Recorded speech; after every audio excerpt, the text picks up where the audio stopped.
Hello, people of YouTube, and 'tis I, the Crimson Assassin. I am bringing you a top 10 list, and it has been a long time since I've done a good top 10 list. It's been since, like, the beginning of, like, last year, like, the end of last year that I have done a top 10 list. Like, the last top 10 list I've done was the top 10 best animes of 2014. It's been over almost 3 months now, so I'm just like, damn, I gotta do a top 10 list ASAP. So, I constructed a top 10 list. Now, this basically has a lot of spoilers involved.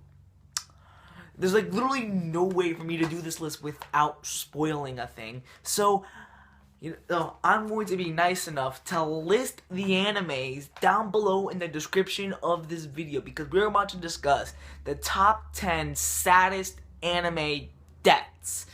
These are the top 10 animes that just happens when a main character dies. You just feel like complete and utter shit. And trust me, I've been there. So today, we're going to look at the saddest anime deaths, period. Now, of course, major spoiler alerts, so please, for the love of God, read the description of this video and I will list all the animes that are on this list. So, if you have read the thing, and I don't need my time to explain, I need precious time to do the actual list.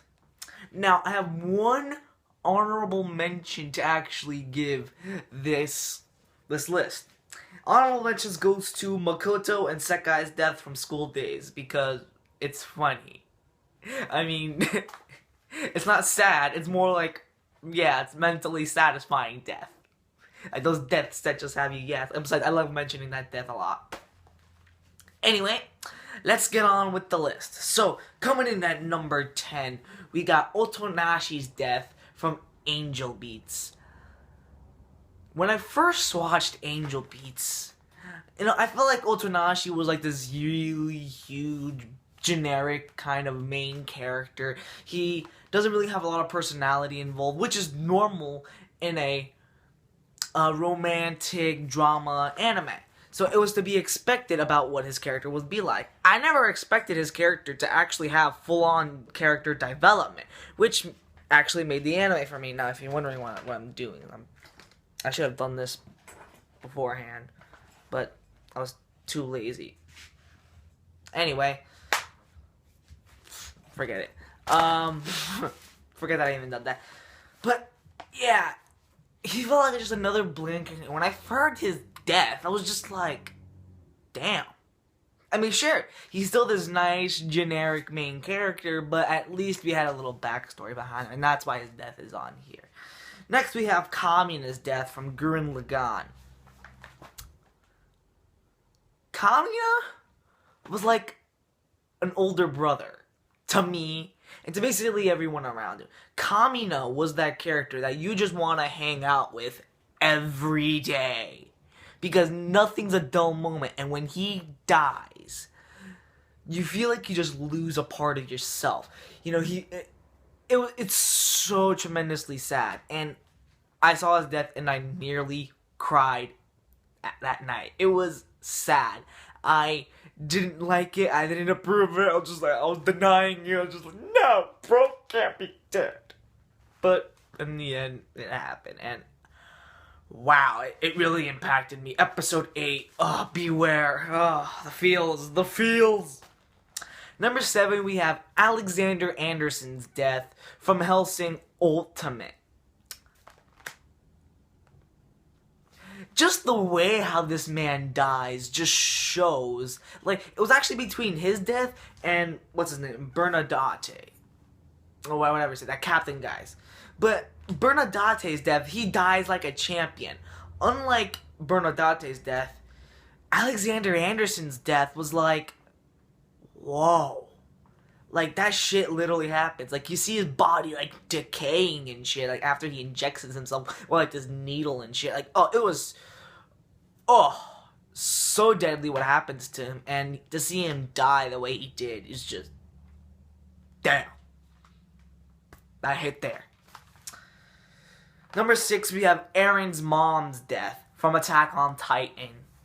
Now, the reason why his death is on here because A, it happens in the first episode of the anime, and second of all, Eren, because he watches as his own mother dies in front of him. He's being carried away, and he turns around and he watches as his own mother gets eaten by a Titan.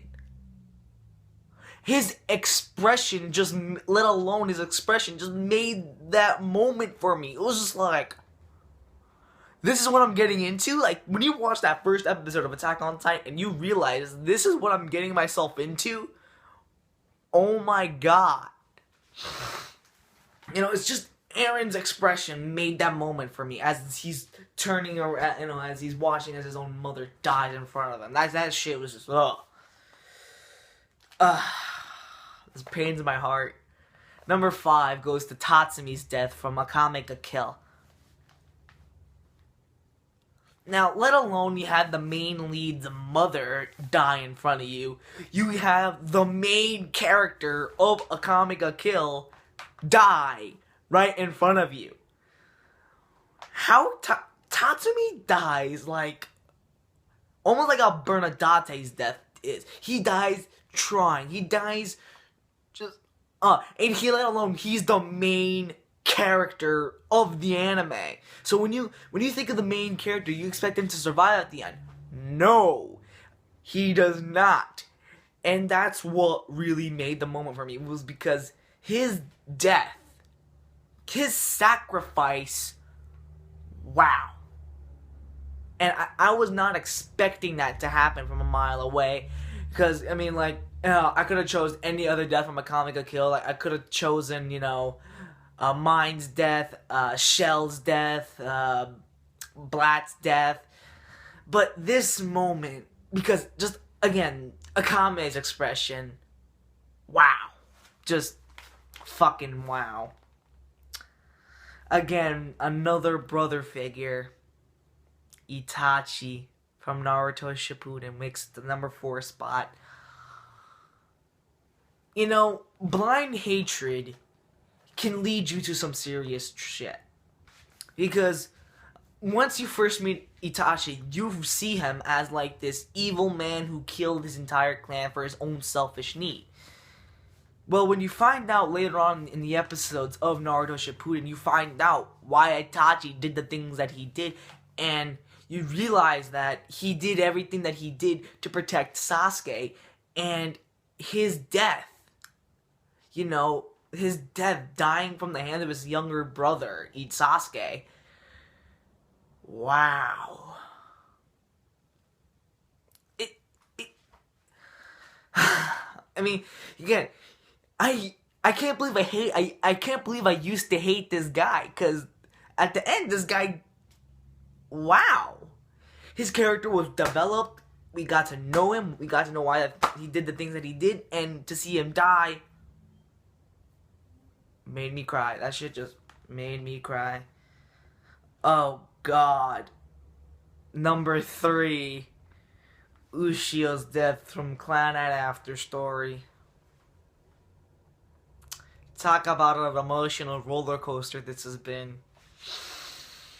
Ushio's death. It's just,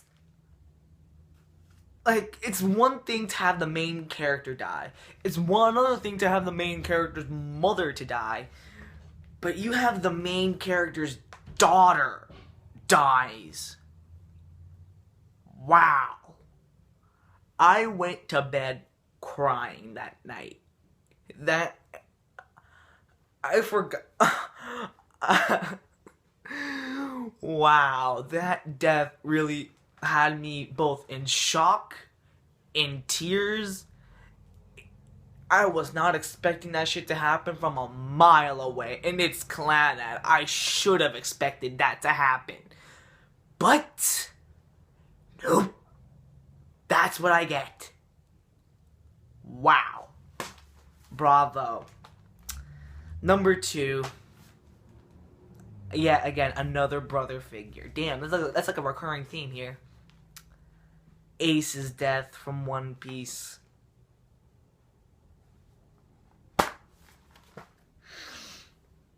He did what he did, like Itachi. He did what he did to protect his little brother. Even though, I mean, his death was like, even though you're not blood related, you can still be a type of brother. Ace's death basically proves that. Because even though they're not blood related, Luffy and Ace are not blood related, they still are brothers at heart. And that death, wow. It's just that, Luffy's just on the ground, there's the Admiral douchebag, and, Ace, the Admiral douchebag's about to kill Luffy, but then Ace walks in and shields Luffy, and the expression on Luffy's face made the moment. When I saw that moment, guys, I was about to tear up. Just because of Luffy's expression alone. And what Ace says before he dies. Wow. Because, I think Ace always had a purpose to live, and to see him die the way he did. Dying, and the fact that he did not get to see Luffy's dream. The fact that he did not get the real answer on why should he be able to be born. Wow. That death had me tearing up. I paused the show. I exited out my computer. I went to bed. That's all I need to say. And number one, you guys should have saw this from a mile away. Full Metal Alchemist Brotherhood's own Colonel Maze Hughes, or Brigadier General Hughes. Just watch the funeral scene. Just watch. I'm about to tear up, man. Oh, God. Like, just mentioning about these sad things, it makes me... Oh, my God. The expression. Again, the thing that made these sad moments because the expressions on the character's face. What impact that they had for this. The impact that Maze Hughes had with his family, for the military, for even the Elric brothers. He had such an impact that to see that man just screw it.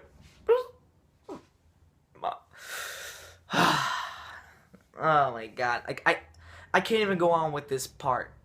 I can't. Because just the emotions, I can feel the feels coming right here. Like, it's okay. It's okay. You can cry too. But it's okay. And that, ladies and gentlemen, will conclude this top 10 list. Now, if you excuse me, I gotta go to bed. Bye-bye. Rest in pieces. Wow, guys, wow, I can't believe I actually missed this, but I actually skipped number 8 on this list. Number 8 actually goes to L's death from Death Note. Yeah.